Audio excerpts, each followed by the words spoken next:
신명기 2장 30절 말씀으로 완강하고 완고하게 하신 하나님이라는 제목으로 말씀의 은혜를 나누고 우리가 기도하면서 오늘 하루를 출발하기 원합니다. 이스라엘은 가데스 바냐에서 하나님께 거역한 죄로 광야를 40년간 방황하는 벌을 받게 됐습니다. 정확히 표현하면 38년이라고 할 수가 있죠. 이때 벌을 성경이 표현하기를 바로 윗구절인 16절에 보면 이렇게 표현했습니다. 모든 군인이 사망하여 백성 중에서 멸망한 후에라고 표현하게 되죠. 모든 군인이 사망하여 백성에서 멸망한 후에, 즉 모든 사람들이 한마디로 죽는 그런 사망하는 그런 형벌을 받았다라고 표현하게 되죠.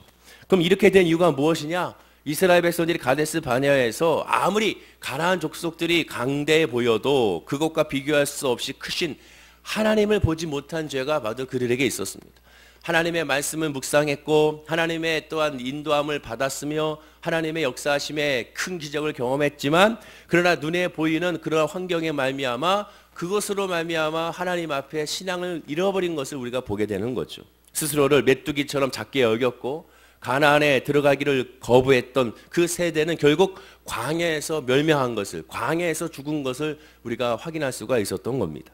당시 군대 가는 나이가 20살인데 40년이 지났으니까 60세 이상의 세대는 결국 다 죽었음을 알게 되죠. 딱 두 사람, 여호수아와 갈렙을 제외한 모든 1세대들은 다 광야에서 사망하고야 말았습니다. 그래서 광야에서 죽은 이제 1세대 말고 이들에게서 태어난 즉 둘째, 셋째 세대들, 둘째와 셋째 즉 아들과 손주들에게 하나님의 율법을 모세가 다시 가르친 것이 그것이 바로 신명기 말씀이 됩니다. 오늘 본문의 배경을 살펴보게 되면 가나안의 중심에 위치한 여리고 성을 향해 진국하기 직전에 요단 동편 모압 평야에 모여 있을 때 이 모세가 율법을 본격적으로 이제 가르치기 시작을 합니다. 누구에게? 1세대가 아닌 2세대, 3세대에게. 즉 지금 신명기 이 말씀은 이미 죽은 1세대들 가데스 바냐에서 불순종했던 세대에게 주어진 말씀이 아니고 그 자녀들 세대라는 것을 우리가 기억을 해야 됩니다. 이곳까지 이르게 하신 하나님의 손길과 은혜를 먼저 말씀을 전했습니다. 바로 이 세대들에게. 또한 하나님께서 가나안을 기업으로 주셨고 또한 그 땅에서 하나님의 제사장의 나라를 세우길 원하시는 하나님의 뜻을 또한 알렸고 하나님의 소명과 하나님의 은혜를 그들에게 가르치게 됩니다. 그리고 광야 방향 40년의 기간 동안에 하나님께 받은 여러 가지 많은 은혜를 말할 때 대표적으로 말하는 것이 오늘 본문에 말하는 헤스본 왕 시온을 정복한 사건을 회상하면서 바로 지금 가르치고 있는 겁니다. 그때 당시 하나님은 출애굽한 이스라엘이 가나안 땅으로 진군하는 도중에 만났던 모든 민족들과는 전쟁을 치르지 말라고 하나님께서 말씀하셨습니다. 가능한 화평을 선언하고 싸우지 말고 통과하게 해달라고 요청한 후 통과를 하라고 하나님은 말씀하셨죠. 통과하게 해도 필요한 음식이나 물은 반드시 그 사람들에게 돈을 주고 사서 먹으라고 말했습니다. 즉 이방 족속들과 화평을 유지하라는 것이죠. 만약 통과를 그러나 거절하게 되면 우회를 해야 하지만 우회하는 것도 그들이 탐탁치 여기지 않아서 싸움을 걸어오면 어쩔 수 없이 그 족속들과 싸울 수밖에 없음을 하나님은 말씀해 주셨습니다. 가능한 피하고 또 피하고 또 피하고 화평을 요구하나 그러나 그들이 원하지 않으면 결국 싸울 수밖에 없다라는 거죠. 그 말씀이 오늘 본문 30절 말씀입니다. 피하고 피했으나 그러나 굳이 싸우고자 하는 족속이 있었으니 그 족속이 오늘 본문에 말하는 거죠. 그래서 우리 오늘 본문 말씀을 다시 한번 읽어보겠습니다.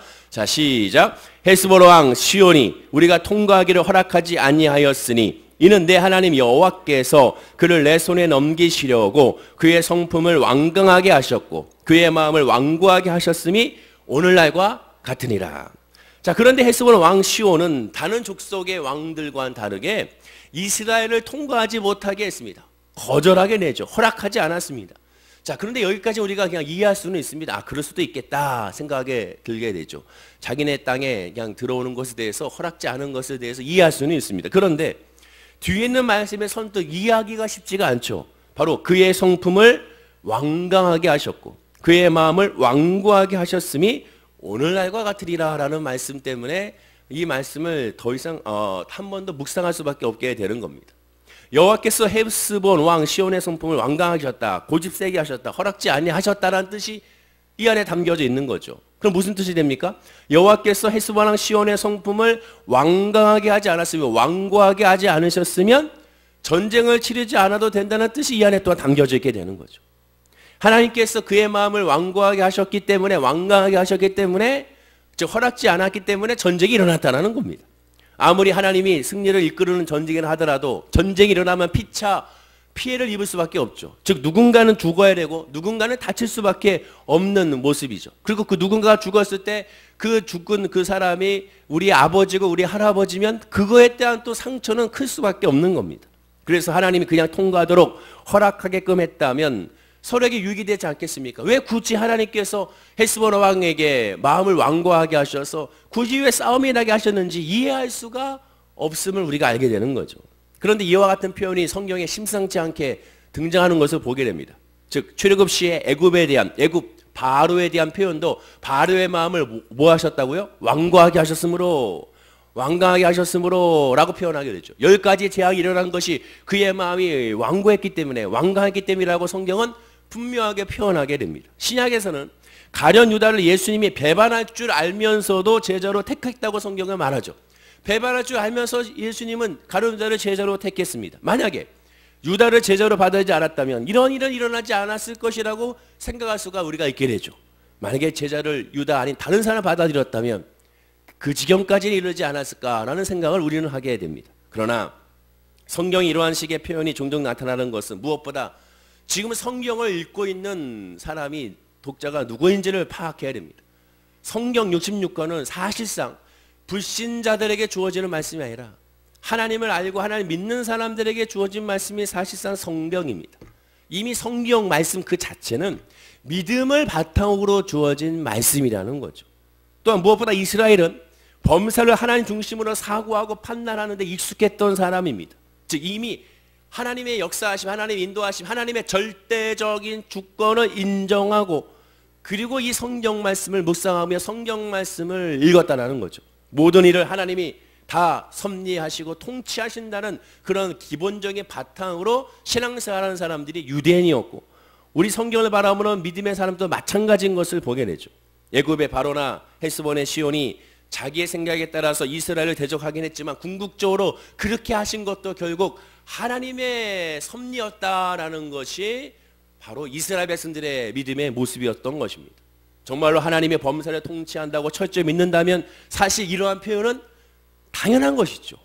사실상 우리 성도님들도 이러한 표현을 종종 하고 있는 것을 보게 됩니다. 아니 일상적으로 아주 자주 하고 있는 것을 우리가 살펴볼 수가 있죠. 예를 들어 보면 내 쪽에 과실 하나도 없이 억울하게 교통사고를 당했다고 칩시다. 차를 완전히 폐차시켜야 될 정도로 완전히 찌그러졌어요.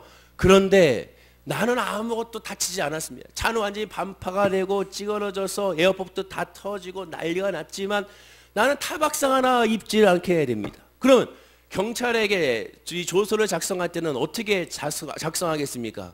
여러 가지 지금의 상황을 하나하나 객관적인 사실을 정확하게 기술하여 작성하게 되죠.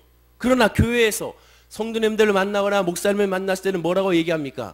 경찰서에 준수한 것처럼 그렇게 얘기하지 않죠. 대부분 뭐라고 얘기하죠? 하나님이 나를 살려주셨다. 하나님이 나를 지켜주셨기 때문에 차는 반파가 됐으나 나는 타박상도 나는 어디 하나 다치지 않았다라고 고백하게 되죠.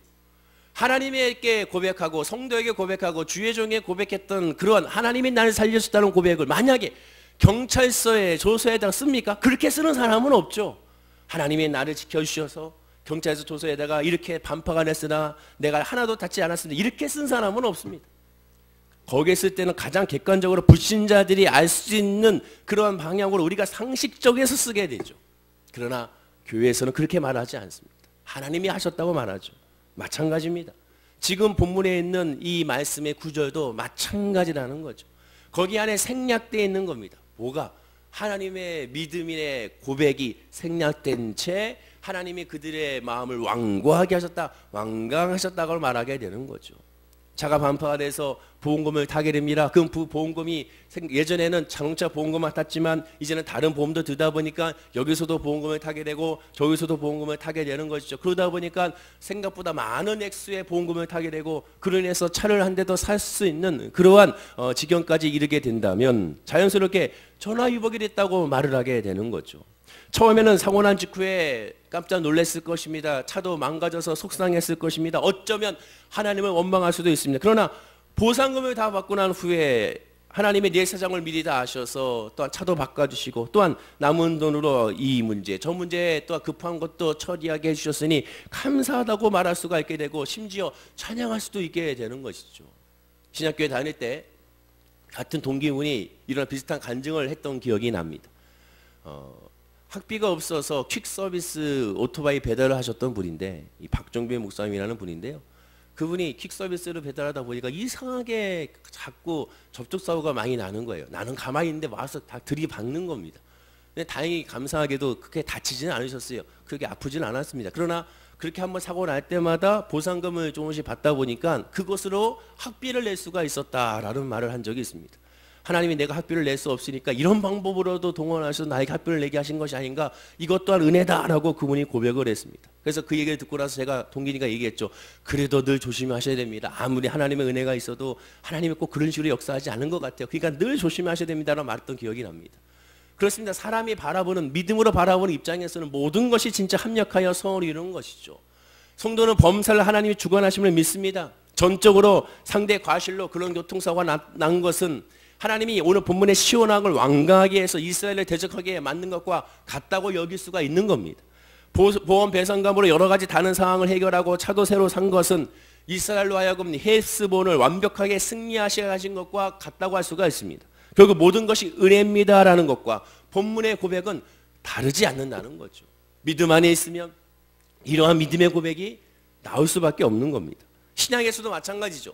가룟 유다를 배반할 줄 아시고도 예수님이 택하신 것은 맞습니다. 그러나 예수님의 목표 달성을 위하여 일부러 가룟 유다를 일부러 완강하게 하여 그의 마음을 배반하게 만들어서 예수님의 일을, 사역을 감당하게 한 것이 아니라는 거죠.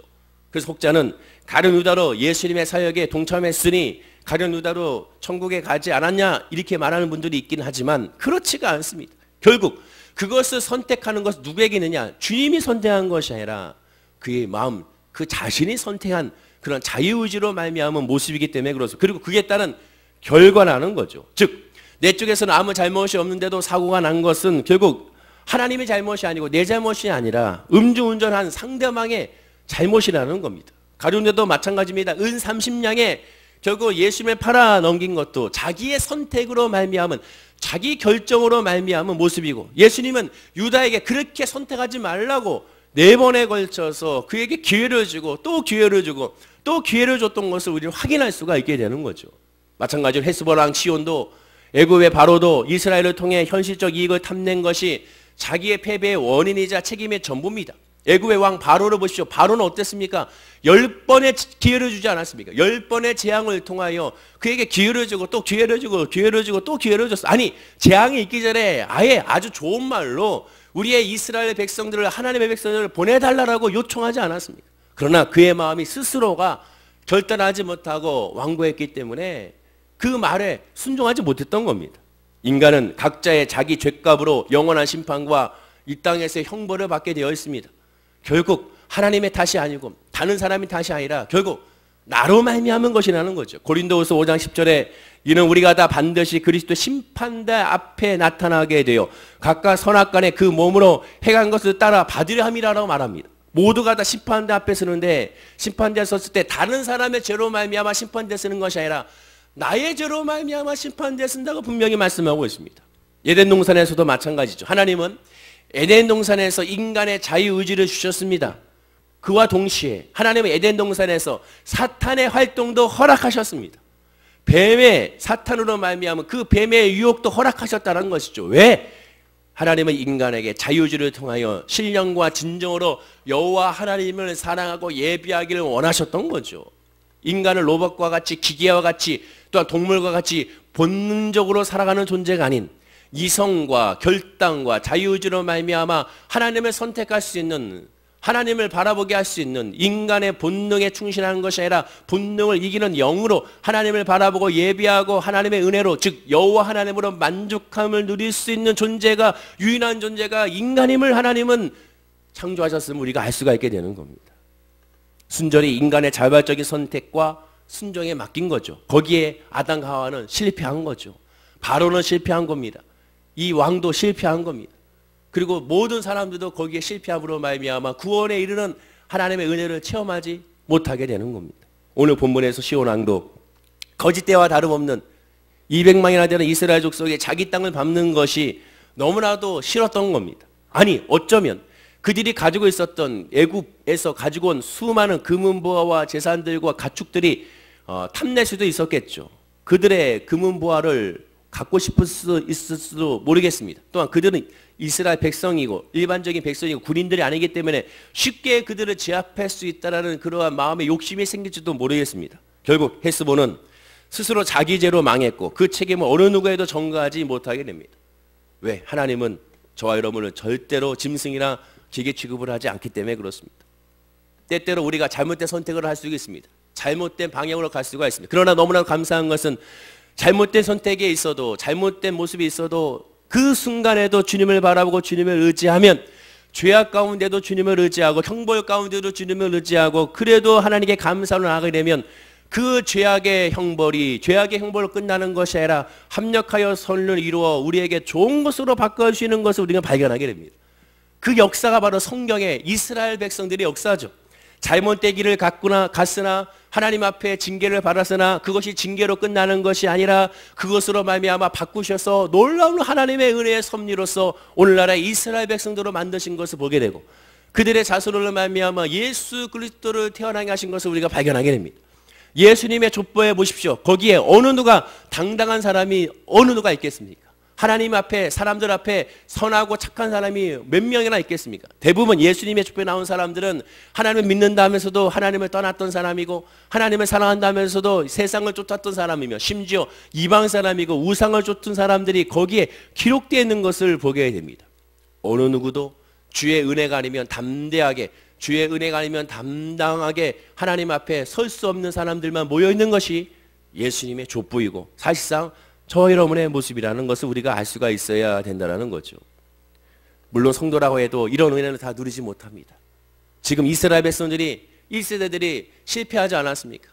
하나님의 기적을 경험했지만 놀라운 기적이 아니지만 10가지의 지형이라는 기적을 경험하고 홍해가 가르는 기적을 경험했지 않습니까? 그것만 봐도 하나님이 하나님이라는 것을 깨달을 수가 있고 전지전능하시고 무소부지하시며 창조주 하나님이라는 것을 깨달아서 그 모습만 봐도 하나님 앞에 벌벌벌 떨 수밖에 없을 터인데 그러나 이스라엘 백성들은 그 수많은 사람들이 가나안 족속을 바라보고 아낙 족속을 바라보고 우리는 메뚜기에 같다는 그러한 표현과 그들의 신앙의 평가로 말미암아 하나님의 은혜 안에 거하지 못했습니다. 즉 믿는다 하더라도 수많은 기적을 경험한다 하더라도 삶의 하나님의 은혜를 체험한다 하더라도 늘 말씀과 기도에 전무하여 영적 분별력을 키우지 못하면 한순간에 무너지는 것이 인간의 연약한 모습이라는 것을 우리가 발견해야 되는 겁니다. 하나님에 대한 소망과 믿음으로만 자기의 마음을 채우지 않으면 언제나 어느 순간에 주님을 떠나고 세상적인 믿음으로 나갈 수밖에 없음을 우리가 발견해야 됩니다. 그래서 늘 예배해야 되고 늘 기도해야 되고 늘 깨어서 주님을 바라봐야 됩니다. 왜 오병이어를 한 달에 한 번씩 합니까? 왜 새벽 예배를 왜 굳이 합니까? 왜 수요 예배도 드리고 금요 예배도 드리고 구역 예배도 드리고 가정 예배도 드리고 주일 예배도 일주일에 주일에 한 번 드리는 것이 아니라 1부, 2부, 3부, 4부 또 오후 예배까지 왜 수차례 계속 예배가 있습니까? 그 이유는 뭡니까? 예배하지 아니고 말씀 보지 아니하고 기도하지 아니하고 찬양하지 않으면 이런 영적 분별력을 가질 수가 없기 때문에 그렇습니다. 한순간도 깨어서 기도하지 않고 주님을 바라보지 않으면 주여라고 부르짖지 아니하면 하나님 앞에 서는 것이 아니라 나도 모르는 사이에 나의 욕심에 이끌려 세상의 앞에 즉 사단의 앞에 서서 사단의 유혹에 넘어가 달콤한 사탕을 빨아먹고 있는 자기 자신을 발견하게 되는 겁니다.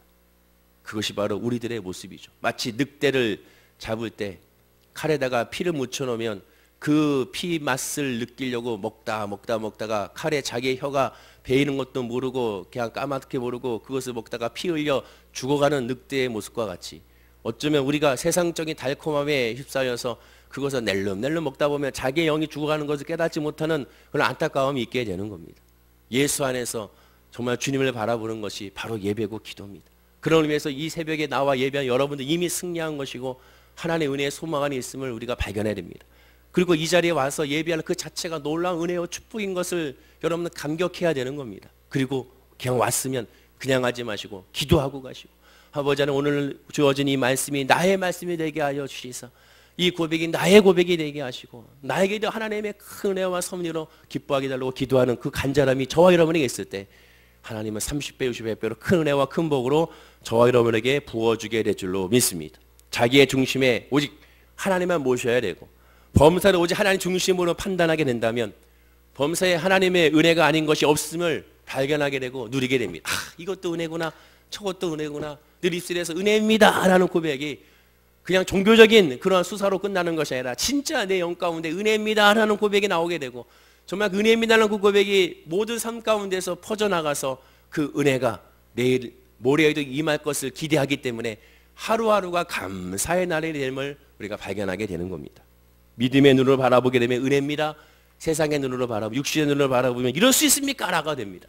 항상 믿음의 눈으로 발견할 수 있는 우리 모든 성도님이 되기를, 그리고 그 믿음의 눈에서 은혜의 모습에서 하나님의 섭리와 사랑을 발견하고 열매 맺기를 간절히 축원을 드립니다. 기도하겠습니다. 아버지 하나님 감사합니다. 오늘 새벽의 말씀과 같이 늘 하나님의 은혜와 섭리 안에 있는 우리 모든 성도님들이 되기 원합니다. 늘 말씀과 기도에 전무하여 영적 분별력을 키워나가게 하여 주옵소서. 늘 우리의 마음에 하나님에 대한 소망과 믿음으로 우리의 내면을 채워가게 하여 주옵소서. 그러나 우리는 육신의 모습이기 때문에 잘 안 됩니다. 주님을 바라본다 하면서도 여전히 세상의 소리에 귀 기울이게 되고 세상의 말에 또한 세상에 보는 눈으로 말미암아 흔들리는 것을 발견하게 됩니다. 이스라엘 백성들이 하나님의 기적을 경험했음에도 불구하고 가나안의 아낙 족손을 바라보고 우리가 메뚜기 같다고 고백했던 그 고백이 우리에게도 늘 있음을 고백하게 됩니다. 그럴 때마다 우리의 입술에서 하나님을 먼저 발견하게 하여 주시고 여호수아 갈렙같이 그러므로 말미암아 우리는 하나님이 계시니 하나님이 계시기에 저 땅은 우리의 땅이라는 그런 담대한 고백과 담대한 선포가 우리 모든 성도님들 가운데 있게 하여 주옵소서. 오늘 이 새벽에 기도할 때 그 은혜가 넘쳐나게 하여 주시고 늘 범사에 오직 하나님 중심으로 판단하고 하나님 중심으로 선포하고 하나님 중심으로 고백하며 하나님 중심으로 기도하는 우리 성도님들이 다 될 수 있도록 인도하여 주옵소서. 감사드리며 예수님의 이름으로 축복하고 기도드립니다. 아멘.